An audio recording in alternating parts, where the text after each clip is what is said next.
भक्ति, ज्ञान और वैराग्य की कथा। जब कृष्ण भगवान परम धाम को प्राप्त कर गए थे तो उस समय कलयुग आ ही गया था। धर्म के क्षय होने लगा था, धर्म के पापाचार बढ़ गया था। शौनक जी, सूत जी अपने अपने 88,000 ऋषिगण के साथ नैमिषारण्य में गए कि धर्म को कैसे बचाया जाए, धर्म को कैसे जागृत किया जाए। धर्म क्षय होने लगा था, पापाचार बढ़ गया था।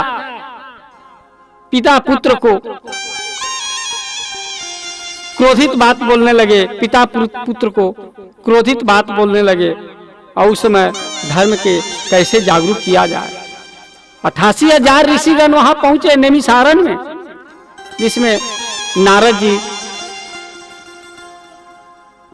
भ्रमण करते हुए आए वहां 88,000 ऋषि के सामने, ऋषिगण के सामने 88,000 ऋषिगण के सामने आए। कहने लगे, मैं काशी प्रयाग मथुरा तीर्थों से भ्रमण करके मैंने आया हूं। मैंने एक स्त्री को देखा जो दुखी अवस्था में बैठी हुई थी, छिन्न भिन्न भाव से बैठी हुई थी। कहने लगे कि धर्म का कभी ऐसा नहीं हुआ था जो पिता पुत्र में देखने को नहीं चाह रहा है, माँ पिता पुत्र को, भाई बहन को देखने नहीं चाह रहा है। पापाचार बढ़ गया था, कलयुग आने से धर्म का क्षय हो गया। देवर्षि नारद जी कहने लगे कि मैंने एक स्त्री को देखा जो दुखित अवस्था में बैठी हुई थी, छिन्न भिन्न भाव से बैठी हुई थी। कहने लगे, हे स्त्री तुम कौन हो, तुम कहां से आई हो और कहां तुम जाओगी। और उनके पास 2 पुरुष बैठे हुए थे जो अचेता अवस्था में पड़े हुए थे, कोई और नहीं थे, भक्ति थे। कहीं कि तुम कहां जाओगी। कहने लगे कि मैं उत्पन्ना द्रविड़म साहम वृद्धम कर्नाटके गट, मैं उत्पन्न द्रविड़ देश से उत्पन्न हुई हूं, महाराष्ट्र गुजरात होते होते बुढ़ापे ने घेर लिया। मेरा नाम भक्ति है। ये दोनों पुत्र ज्ञान और वैराग हैं जो अचेता अवस्था में पड़े हुए, आंखें नहीं खोल रहे हैं, जर्जर अवस्था में पड़े हुए हैं।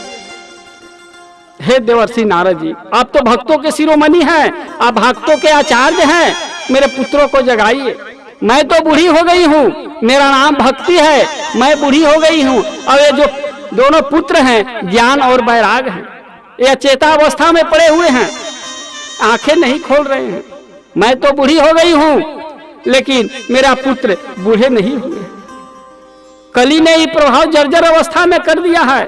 हे देवर्षि नारद, मेरे पुत्रों को जगाइए, मेरे पुत्रों जगाइए, मेरे पुत्रों आंखें नहीं खोल रहे हैं। देवर्षि नारद जी का बड़ा चिंता होने लगी और देवर्षि नारद जी का बड़ा चिंता होने लगी कि हे माते, मैं अवश्य जगाऊंगा, दोनों पुत्रों को मैं अवश्य जगाऊंगा। कहीं कि हे ज्ञान, हे वैराग, तुम जागो। जब नहीं जागे, कानों में बार बार जगाने का कोशिश किए, लेकिन जब नहीं जागे तो गीता एवं वेद उपनिषद से जगाए। जब गीता एवं वेद उपनिषद के कानों में गया तो ज्ञान, भक्ति के पुत्र ज्ञान और वैराग आंखें खोले, लेकिन जम्हाई लेते हुए फिर अचेता अवस्था में फिर पड़े रह गए। दोनों अब अचेता अवस्था में पड़े हुए रह गए। अकस्मात हुआ, आकाशवाणी हुआ कि हे नारद, भक्ति के पुत्र ज्ञान और वैराग सत्कर्म करो, तब ये जागेंगे। देवर्षि नारद जी का चिंता होने, सोचिए भक्तों के आचार्य हैं, ये भक्तों के शिरोमणि हैं, भक्तों के आचार्य हैं, उनको भी चिंता होने लगी। किसी संत के यहाँ जाके कहने लगे, पूछने लगे कि मैंने भक्ति के पुत्रों को मैंने जगाया, लेकिन जागे नहीं।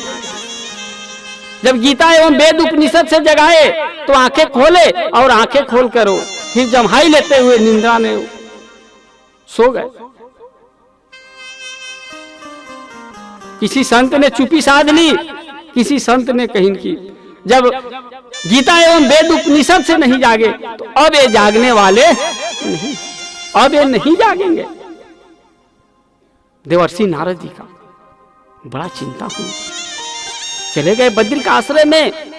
बद्रिकाश्रय में घोर तपस्या करने, चिंता के कारण उनका अधिकतर समय बद्रिकाश्रम में ही गुजरता था।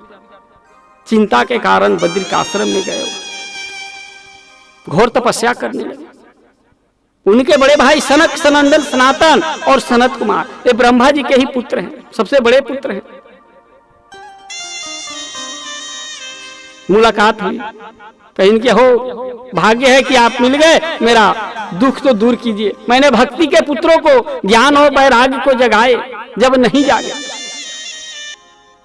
सारी बात बताए। जब सारी बात बताए देवर्षि नारद जी किस बात को सुनकर सनक, सनंदन, सनातन, सनत कुमार ये ब्रह्मा जी के पुत्र हंसने लगे कि आज खुद आप जानते हैं और मुझसे पूछ रहे हैं। देवर्षि नारद जी कहने लगे हम जानते हैं। तो हाँ, आप जानते हैं, कहीं चिंता के कारण आप खो गए होंगे। आप जानते हैं कि कैसे भक्ति के पुत्रों को जगाया जाए। जिस प्रकार से कहने लगे कि श्रीमद् भागवतम सप्ताहम वाचनम कुरु, अगर 7 दिन तक श्रीमद् भागवत की कथा सुनाया जाए तो भक्ति के पुत्र जागृत हो जाए।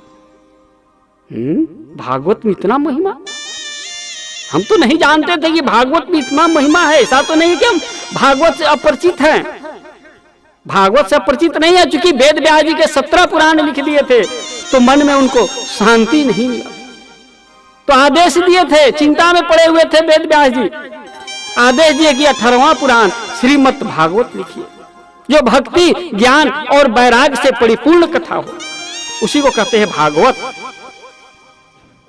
इतना महिमा तो नहीं जानते थे। और भागवत ऐसा नहीं कि भागवत से अपरिचित है, भागवत में इतना महिमा है। संकादी ऋषि ने कहने लगे कि जिस प्रकार ईख से निकला हुआ, ईख से ज्यादा मिठास होता है रस, दूध से निकला हुआ दूध से ज्यादा मलाई मिठास होता है। इसीलिए भागवत से निकला हुआ, वेद एवं पुराणों से निकला हुआ श्रीमद् भागवत मिठास होता है। और मिठास के इतना तो नहीं जानते थे, लेकिन भागवत सुनाऊंगा, लेकिन अब कहां सुनाऊंगा, अब भागवत सुनाऊंगा तो मैं कहां सुनाऊंगा। हरिद्वार के निकट एक गंगा आनंद नाम का वृक्ष है, वहीं पर आप सुनाइए। वहां पर ऋषि लोग वहां एकत्रित होते हैं, एकत्रित ऋषि लोग एकत्रित होते हैं वहां पर।